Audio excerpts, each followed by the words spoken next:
Corona महामारी से जूझ रही करोड़ों की आबादी जिंदगी को वापस पटरी पर लाने में जुटी है, लेकिन ऐसा कर पाना आसान नहीं है। बर्बादी की कगार पर पहुंच चुकी अर्थव्यवस्था में कारोबारियों का यकीन तेजी से उठता जा रहा है।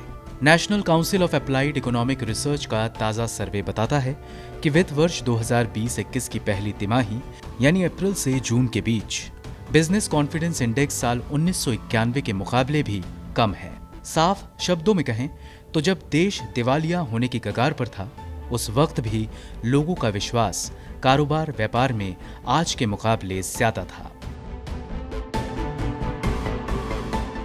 National council of applied economic research के मुताबिक वित्त वर्ष 2019-20 के मुकाबले वित्त वर्ष 2020-21 के पहले क्वार्टर में बिजनेस कॉन्फिडेंस इंडेक्स में 62% गिरकर 42.6 पर लुढ़क गया। अगर चालू वित्त वर्ष के पहले क्वार्टर की तुलना बीते वित्त वर्ष के आखिरी क्वार्टर से की जाए तो ये गिरावट 40% की हुई है। ये सर्वे बताता है कि उत्तर भारत में कारोबारियों का विश्वास व्यापार के मौजूदा हालात में सुधरने को लेकर 25.1% बढ़ा है, लेकिन पूर्वी भारत में ये 89.3% और पश्चिम भारत में 68.1% तक गिर गया है।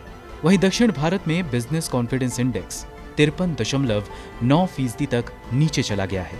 ये सर्वे बताता है कि विकास दर की नेगेटिव ग्रोथ के अनुमान के बीच कारोबारियों में बढ़ती मायूसी बताती है कि हालात सुधरने में अच्छा खासा वक्त लगेगा।